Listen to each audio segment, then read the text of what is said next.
êtes jeune, vous avez moins de 32 ans, vous avez un baccalauréat, vous êtes diplômé des universités, vous voulez devenir magistrat, inspecteur de douane, inspecteur des impôts, inspecteur du trésor, administrateur civil, greffier et autres. Sachez que l'ENAM a changé. Le mérite est dorénavant au rendez-vous. Alors, une seule adresse, le groupe Les Juristes Réunis, situé à l'école publique de Biémassi, Stade, à côté de l'hôpital.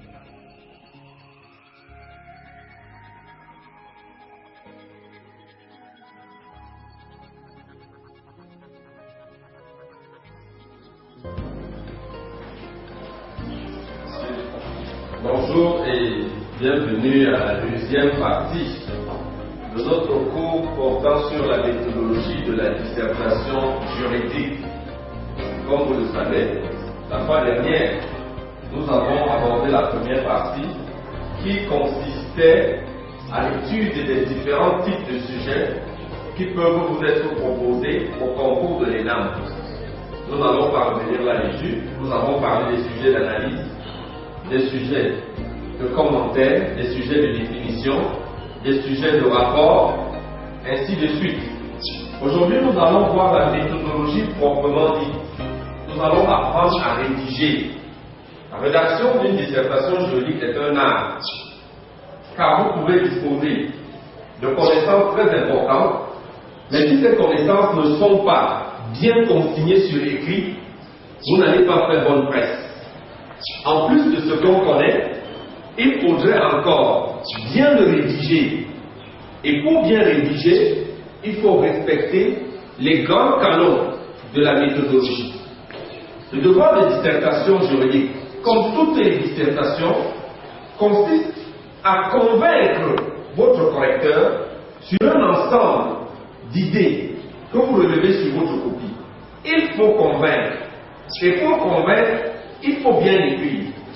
Nous allons nous rendre compte aujourd'hui que plusieurs choses qu'on nous demandait de faire hier en terminale, hier en première année des facultés de droit, seront prohibées ici. Pas parce que ces techniques ne sont pas bonnes, mais tout simplement parce qu'elles sont vulgaires. Le concours de l'ENAM appelle à l'originalité. Vous êtes 10 000 candidats en DAF-A, vous êtes 5 000 candidats en magistrature, on en veut 10 ou 50. Vous devez, en plus du vrai, adjoindre le beau. C'est ce que nous allons faire aujourd'hui. Alors, vous notez tout, méthodologie de la dissertation juridique, deuxième partie.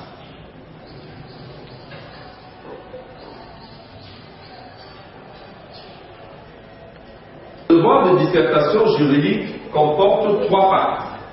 L'introduction, le corps du devoir et la conclusion. Le devoir de dissertation juridique comporte trois parties, une introduction, un corps du devoir et une conclusion.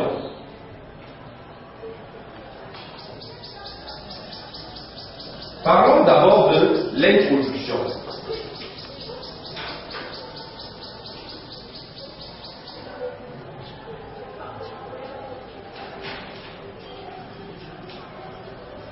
Parlons de l'introduction. Vous déposez vos stylos et vous suivez. L'introduction est la partie la plus importante dans une dissertation juridique. Et même dans un discours, dans n'importe quel récit, c'est l'introduction qui est la plus importante. Pourquoi? Lorsqu'on vous lit, la première impression que vous faites au correcteur, généralement, il la garde jusqu'à la fin. Et même vous, ce n'est pas seulement dans le cadre de la dissertation juridique. Quand vous rencontrez quelqu'un, la première idée que vous avez de cette personne, généralement, reste. Même si par la suite vous vous rendez compte que vous vous êtes trompé, vous avez toujours comme l'impression que le premier jour où vous l'avez rencontré, il est tel que vous l'avez observé. L'introduction est la première partie du devoir de dissertation. Quand vous rédigez une introduction, vous devez le faire savamment, méthodiquement. Parce que c'est à travers l'introduction que le correcteur va savoir si vous êtes un bon ou un mauvais candidat. alors vous allez vous rendre compte que nous allons consacrer beaucoup plus de temps à l'étude de l'introduction. On nous a par ailleurs dit au collège, en terminale, en première, ailleurs aussi, qu'une introduction se rédigeait en un paragraphe. Ce n'est plus vrai. Notre introduction aura 5 paragraphes. Chaque fois, on ira à la ligne, selon les différentes parties. Qu'est-ce que l'introduction? L'introduction est le propos liminaire. L'introduction est la présentation du sujet, sans toutefois le traiter. Dans l'introduction, on ne traite pas le sujet, c'est-à-dire qu'on ne répond pas à la question posée dans le problème ou à la problématique. On présente le sujet. S'il faut que je m'adresse à vous pour la première fois, lorsque vous venez vous inscrire dans mon groupe, je ne peux pas tout de suite vous dire que mon groupe fait la culture générale le lundi, l'économie le mardi, ainsi de suite. Non. Je veux vous dire, mon groupe a été créé en 2006. Chaque année, il enregistre tel nombre de résultats, il a tel nombre d'admis, le coordonnateur a tel profil, etc. C'est l'introduction. Alors, attention à l'introduction, elle doit être savamment échafaudée. Vous notez donc une ligne. Vous notez une phrase, excusez-moi. L'introduction comporte plusieurs parties. L'introduction comporte plusieurs parties. 2 points. L'introduction comporte plusieurs parties, 2 points. La première partie de l'introduction, à la ligne petit 1, c'est amener le sujet.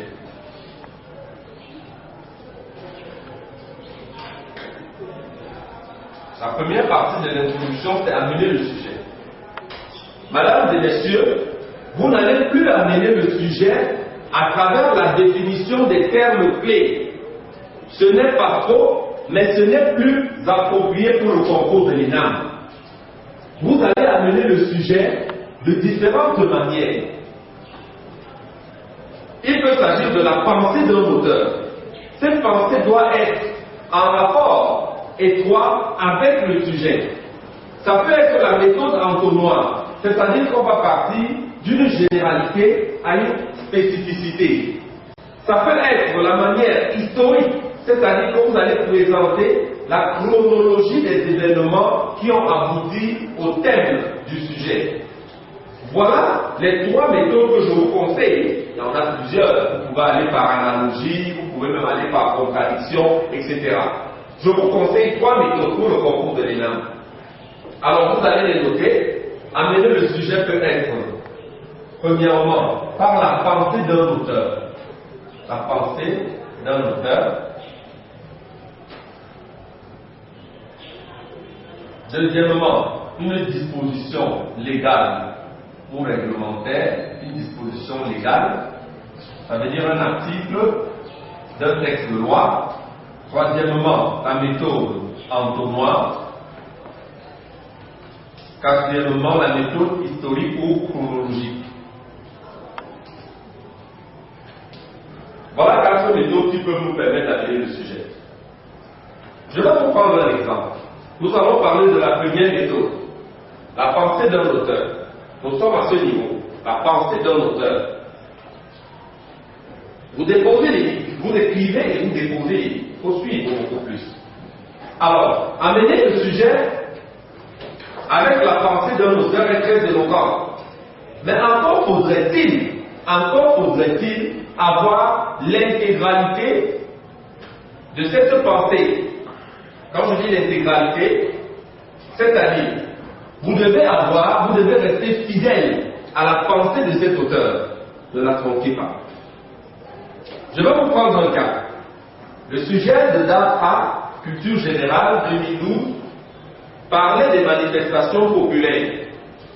Alors, on nous demandait si les manifestations populaires constituent aujourd'hui une forme de démocratie.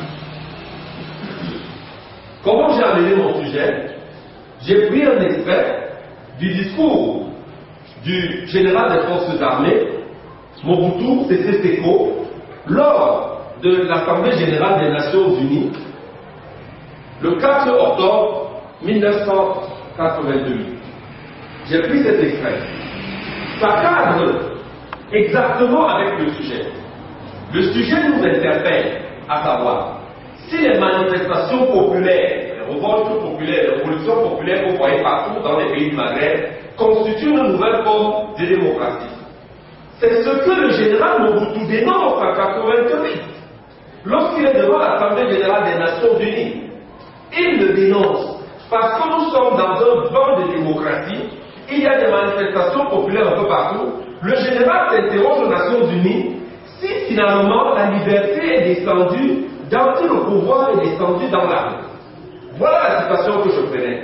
Ailleurs, des gens définissaient manifestation populaire, des gens définissaient démocratie, ce qui n'est pas mauvais.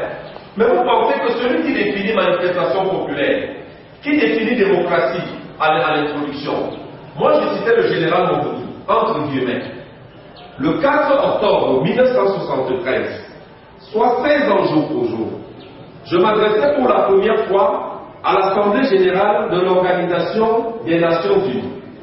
Depuis, bien de situations qui étaient abordées alors ont connu de profondes mutations. Le pouvoir est descendu dans la rue.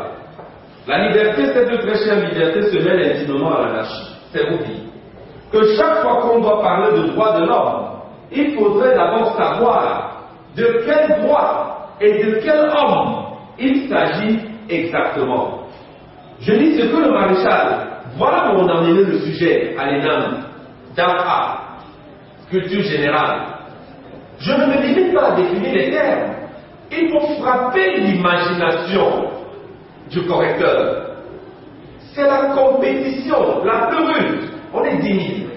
Pour 500 admissibles, un candidat doit éliminer 20 autres. Si vous versez dans le vulgaire, vous ne pouvez pas vous faire remarquer. En définissant manifestation populaire et démocratie, 6 000 candidats vont le faire. Encore votre définition sera-t-elle distincte de l'autre? Vous avez versé dans l'amalgame. Il faut sortir de l'ordinaire, il faut frapper l'imagination du correcteur. Aux administrateurs de grève, je prends un autre cas, aux administrateurs de grève 2010, le sujet était le suivant. Après 50 ans d'indépendance, nous avons affirmé notre indépendance les 50 premières années. Les 50 autres, nous allons lui donner le contenu économique et social qu'elle mérite. C'était le propos du chef de l'État dans les séances de ce Paulbien. Voilà, nous étions en 2010, le cinquantenaire des indépendances. Mais quelle indépendance a été plus émouvante que l'indépendance du Congo? Quand il faut parler de l'indépendance des pays africains, on pense à Lumumba, on pense au Congo indépendant. J'amenais le sujet à travers un extrait du discours du Premier ministre Patrice Emery Lumumba, Congolais, Congolaise, combattant de l'indépendance aujourd'hui victorieux. Je vous salue au nom du gouvernement congolais. L'indépendance du Congo, si elle est proclamée aujourd'hui, en entente avec la Belgique, pays ami, avec qui nous traitons d'égal à égal, nul Congolais digne de ce nom ne peut oublier que c'est par la lutte qu'elle a été conquise.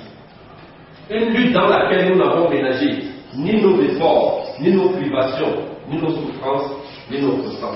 Nous avons connu le travail harassant, exigé en échange des salaires de misère, les ironies, les insultes, les coups que nous devons subir matin, midi et soir, parce que nous étions des nègres. Tout cela est maintenant fini. La République du Congo a été proclamée et notre pays est désormais entre les mains de ses enfants.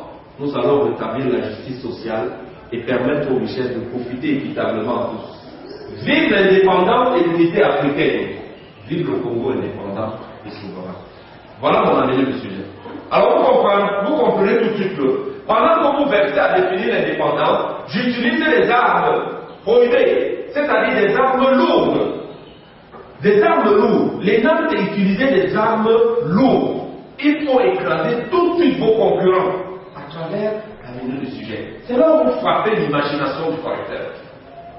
Je me souviens aussi, en 2006, en AFA, l'administration prise en faute, sujet de droit public. J'amènerai mon sujet avec un extrait de l'arrêt Blanco, tribunal des conflits, 8 février 1873. Considérant que la responsabilité qui peut incomber à l'État pour les dommages causés aux particuliers par le fait des personnes qui l'emploient dans le service public ne peut être régi par les principes qui sont établis dans le Code civil pour les rapports de particulier à particulier. Que cette responsabilité n'est ni générale ni absolue, qu'elle a ses règles spéciales qui varient suivant les besoins du service et la nécessité de concilier les droits de l'État avec les droits privés. Que dès lors, au terme des lois ci-dessus visées, l'autorité administrative est seule compétente pour en connaître. Fin de citation. Voilà comment j'amène le sujet. C'est au moins une page. Amener le sujet au moins une page, parce que j'ai introduit au moins 4 pages. Amener le sujet au moins une page. Pendant que vous versez dans le vulgaire, l'administration prise en compte, l'administration peut être définie comme l'ensemble des pays qui visent le maintien de l'ordre de la satisfaction des besoins d'intérêt général. Et quelqu'un cite le considérant de l'arrêt Blanco, vous comprendrez tout de suite pourquoi il sera admissible et vous pas. Parce qu'il a une intelligence qui est supérieure à la vôtre. Alors, donc voilà comment on peut amener le sujet à travers la pensée d'un auteur. Ça peut être la pensée d'un auteur, ça peut être l'extrait d'un texte. Je me souviens aussi, la garantie de la suprématie constitutionnelle, la séparation des pouvoirs. Le sujet sur la séparation des pouvoirs en date, je crois en 2009 aussi. Je citais l'article 16 de la Déclaration des droits de l'homme et du citoyen du 26 août 1789. Toute société dans laquelle la garantie des droits fondamentaux n'est pas assurée, ni la séparation des pouvoirs déterminés n'a pas de constitution. Voilà la Déclaration des droits de l'homme. Toute société dans laquelle la garantie des droits fondamentaux n'est pas assurée, ni la séparation des pouvoirs déterminés n'a pas de constitution. Comme on dit que la séparation des pouvoirs est un principe fondamental de la démocratie, qui suppose l'état de droit, qui suppose la garantie de la suprématie constitutionnelle. Voilà la première façon que vous pouvez adopter pour amener votre sujet. Est-ce que tout le monde a compris qu'il est plus beau d'amener le sujet à travers la pensée de l'auteur? Est-ce qu'on a compris? Passons maintenant à la disposition légale. Ici donc, je demande aux uns et aux autres d'étudier les textes. Parce que pour citer une disposition légale, encore faudrait-il la connaître. Encore faudrait-il la connaître. Et la disposition légale ne doit pas être tranquille. Si vous voulez citer l'article 14, si vous voulez citer l'article 26 de la Constitution, sont du domaine de la loi. Les matières autres que celles ci-dessus énumérées ressortissent du domaine du règlement. Si vous voulez préciser le contenu d'un article, rassurez-vous qu'il est fidèle à la lettre et à l'esprit du texte. La disposition légale, c'est un article de la Constitution, c'est un article de telle ou telle loi, c'est un article de tel ou tel décret. Voilà ce que vous pouvez faire. On peut vous dire demain, l'État ou alors la décentralisation et l'unité nationale. Vous voulez citer un extrait du préambule de la Constitution, fier de sa diversité linguistique et culturelle.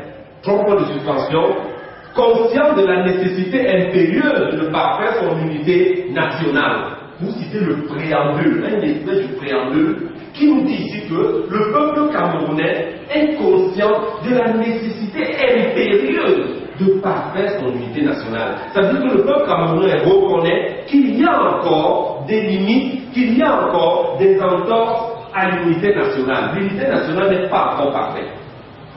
Voilà la disposition légale. Qui dit introduit par disposition légale dit connaître cette disposition légale. D'accord? Oui. Oui, face à un sujet de travail, face à un sujet, on commence à l'introduction par amener le sujet.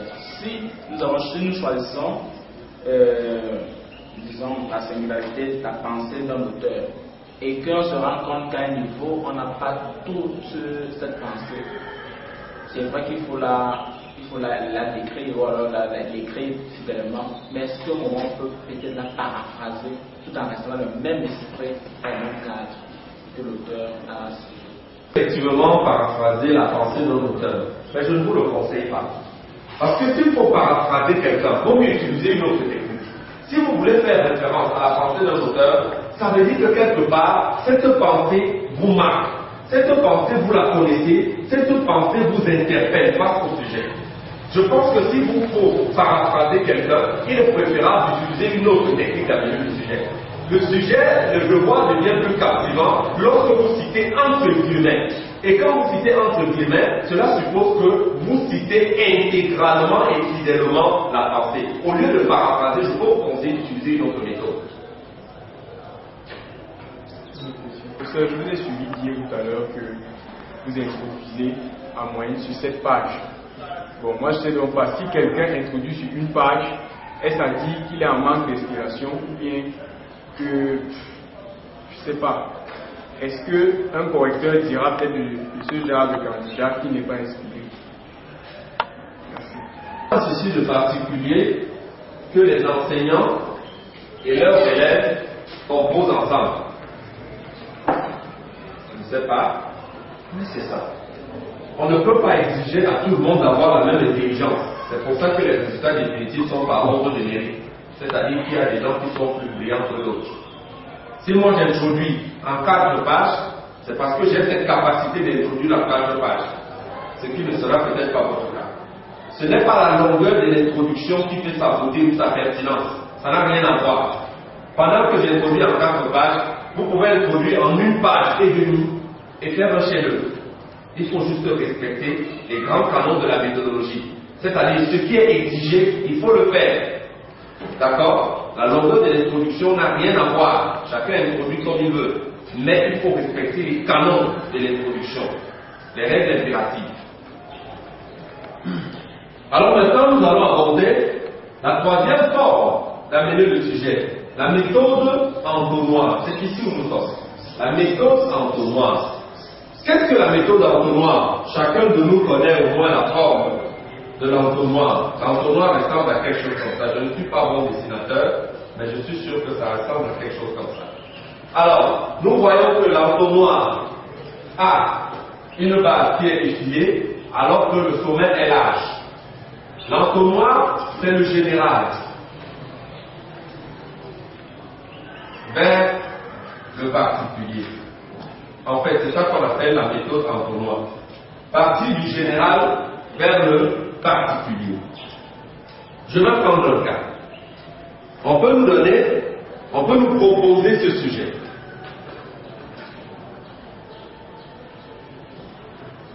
Le principe de la séparation des pouvoirs au Cameroun. Voilà. Le principe de la séparation des pouvoirs au Cameroun est un sujet qui peut être proposé. Concours de l'ENAM et ailleurs aussi. Il nous faut partir du général vers le particulier. Le principe de la séparation des pouvoirs apparaît ici. C'est le particulier, c'est le sujet lui-même. Le principe de la séparation des pouvoirs, c'est le particulier. C'est un sous-ensemble. Mais quand vous voyez le sous-ensemble, il parle d'un grand ensemble qui est la démocratie. Le principe de la séparation des pouvoirs n'est qu'un principe fondamental de la démocratie. Le grand ensemble, c'est la démocratie. La séparation des pouvoirs n'est qu'un principe de la démocratie. Parmi tant d'autres, le multipartisme, le suffrage universel, la soumission de l'État au droit, etc., la garantie des droits et des libertés fondamentaux, telles que la liberté d'expression, la liberté d'opinion, la liberté de culte. Le principe de la séparation des pouvoirs n'est qu'un principe de la démocratie, parmi lesquels ceux que j'ai cités tout à l'heure. Alors, s'il nous faut partir du général vers le particulier, il nous faut partir de la forme du régime politique, qui est la démocratie, pour chuter progressivement à la séparation des pouvoirs. Je peux proposer pareille introduction.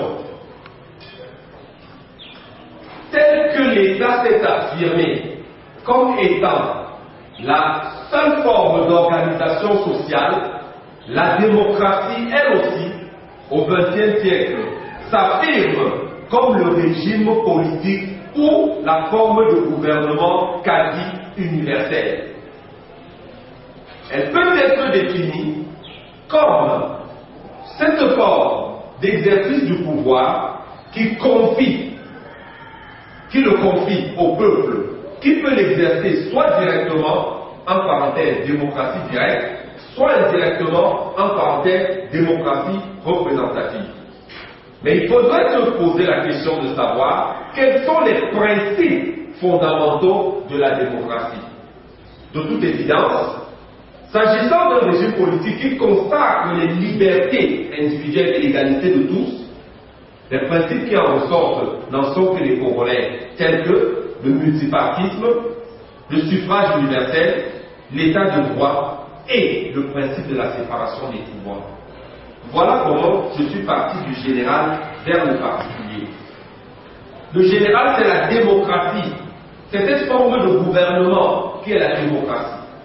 Le particulier, c'est la séparation des pouvoirs. Il faut maintenant cheminer du général vers le particulier. Ça doit être chronologique. Vous ne pouvez pas dire la démocratie est définie comme le pouvoir du peuple par le peuple et pour le peuple, parmi et comporte des principes fondamentaux parmi lesquels la séparation des pouvoirs. Ce n'est pas faux, mais c'est brusque. On doit vous sentir venir. On doit vous sentir venir. Alors il faut venir doucement. Voilà le général vers le particulier. Je vous dis aujourd'hui, l'avènement du Cameroun à l'indépendance. L'avènement du Cameroun à l'indépendance, c'est le particulier ici, l'indépendance du Cameroun. C'est un deuxième cas. L'indépendance du Cameroun, c'est le particulier.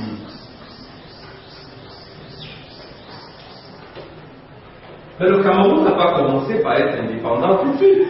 Il faut partir du général. Le général, c'est quoi? C'est la décolonisation. C'est la décolonisation. Le Cameroun n'a pas été seul à être indépendant en 1960. Il y a eu 17 pays qui ont été indépendants en Afrique en 1960. C'est la décolonisation. Nous pouvons dire, nous pouvons proposer cette introduction. Après la Deuxième Guerre mondiale, il y a eu une émergence des mouvements d'émancipation dans les colonies. Le mythe de l'homme blanc était tombé. On est la pause pour l'énergie.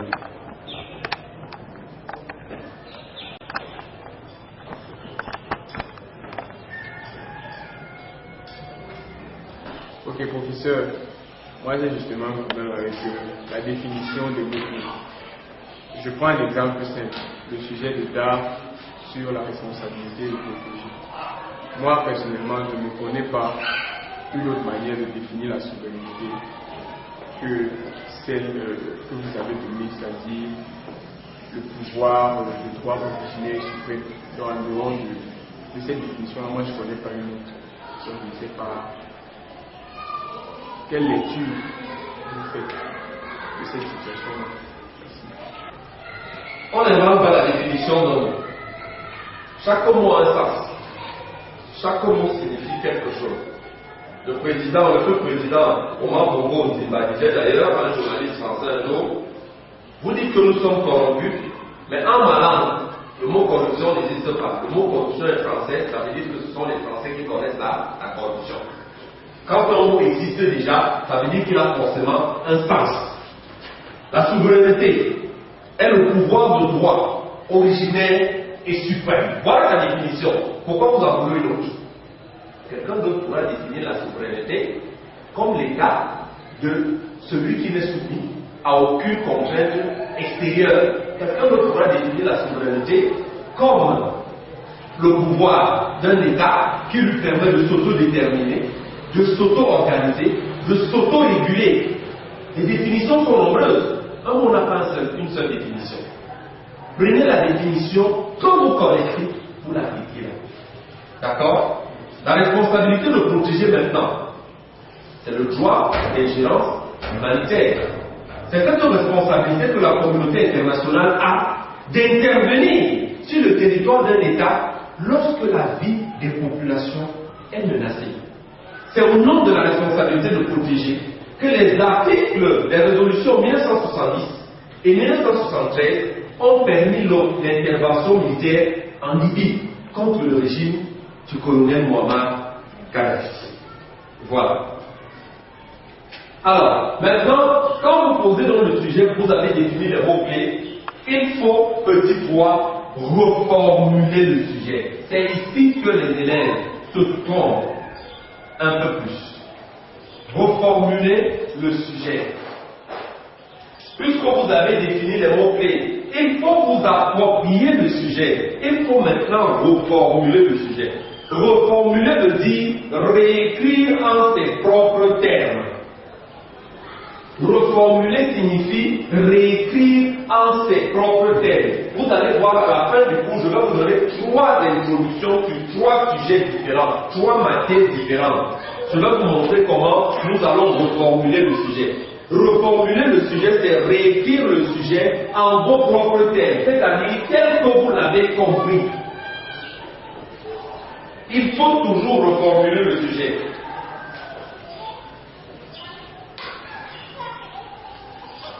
Il faut rester fidèle à l'esprit de l'auteur en reformulant le sujet. Restez fidèle à l'esprit de l'auteur, mais cette fois-ci, réécrivez le sujet tel que vous l'avez compris, tel que vous le comprenez.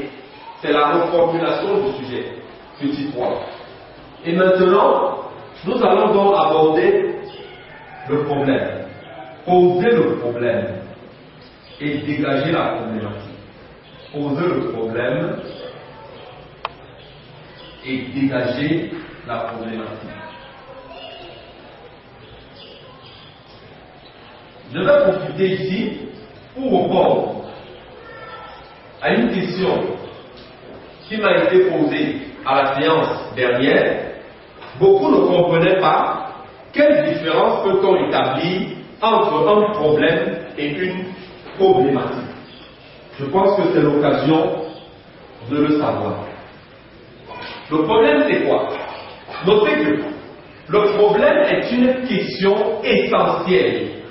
Le problème est une question essentielle et digne d'intérêt que soulève le sujet. Le problème est une question essentielle et digne d'intérêt que soulève le sujet. Voilà ce que c'est le problème. Continuez en notant que un sujet ne pose pas un seul problème. Un sujet ne pose pas un seul problème, mais il faut retenir le problème le plus intéressant. Un sujet ne pose pas un seul problème, mais il faut retenir le problème le plus intéressant. On dépose les stylos, on suit au tableau. Je vais vous prendre un sujet. Un sujet banal, qui n'est même pas un sujet de droit si vous voulez. Sujet. La femme au Cameroun. Voilà un sujet simple.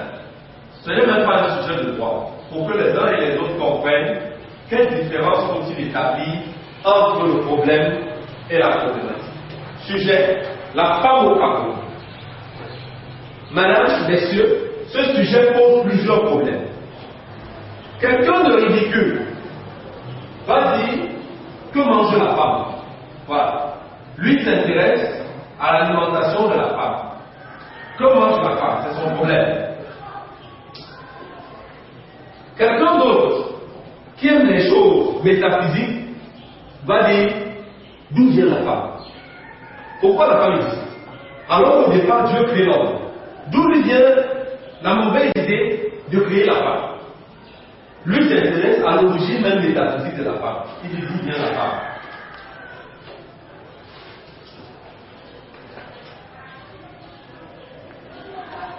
Quelqu'un d'autre qui veut étudier le comportement de la femme va plutôt s'interroger sur ses habitudes. Quels sont les traits de caractère de la femme? Voilà. Tout ça, c'est un ensemble de problèmes. Que mange la femme? Comment s'habille la femme? Est-ce que la femme est éduquée? Ce sont des problèmes. Mais en quoi ça peut constituer? En quoi ça peut constituer? En quoi ça peut faire l'objet d'un travail sérieux? Dites-moi, si dans votre devoir, vous parlez de ce que la femme doit manger, du début à la fin, est-ce que vous ne comprenez pas que quelque part, vous avez un problème? Est-ce qu'il est intéressant de s'appesantir sur l'alimentation de la femme. Est-ce que la femme mange quelque chose de particulier que les autres ne mangent pas? Pas du tout. Quel est l'intérêt d'étudier ce que mange la femme? Vous qui cherchez à étudier ce que porte la femme, quel est l'intérêt de savoir comment la femme s'habille? Vous qui voulez voir d'où vient la femme, pourquoi vous cherchez à savoir d'où vient la femme? Quel est l'intérêt de le savoir? Est-ce que la femme n'est pas un être humain comme l'homme? Qu'est-ce qui fait la particularité dans son origine? Quelqu'un de sérieux maintenant va se dire, attention, nous sommes dans une société dans laquelle les mœurs évoluent, mais il reste encore des stigmates. La femme est un peu marginalisée dans notre société, jusqu'à preuve du contraire. Je vais vous prendre un exemple. Thomas Sankara l'a d'ailleurs relevé en 1985, lorsqu'il avait lancé la révolution féminine. Thomas Sankara est le premier chef d'État à responsabiliser les femmes. Thomas Sankara. Il avait milité pour l'émancipation de la femme. Sankara prend un exemple. Il dit, lorsque dans une salle de classe, une fille tombe enceinte, elle est considérée comme une très mauvaise fille. Alors que juste à côté d'elle, le garçon qui l'a enceintée est vu comme un héros. Celui qui enseigne une femme, regardez même en classe ici, les filles du coup moyennes sont souvent enceintes là. Le jeune garçon qui a compris cette œuvre, des gens le félicitent, même ils lui disent tu es brave. Si tu commences tôt comme ça veut dire que tu es brave. Mais la jeune fille, on dit ça, c'est une mauvaise fille, elle est dévergondée. Vous comprenez donc que la femme est toujours ravalée un peu, à un rang inférieur. La première femme préfète, c'était tout récemment, n'est-ce pas?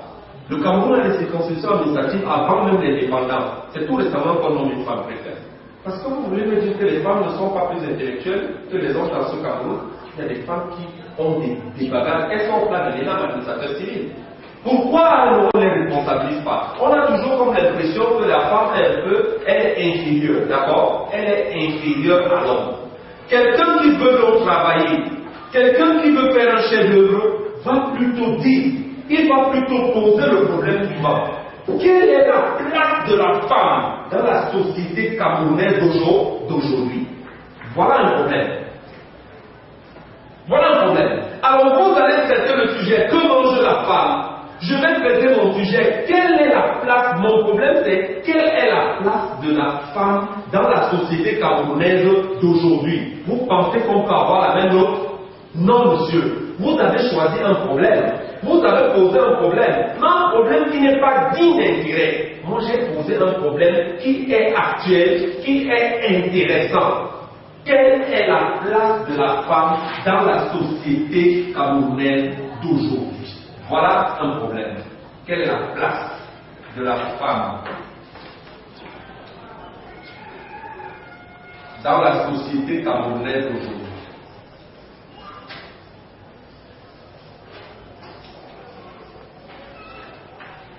Dans la société camerounaise d'aujourd'hui.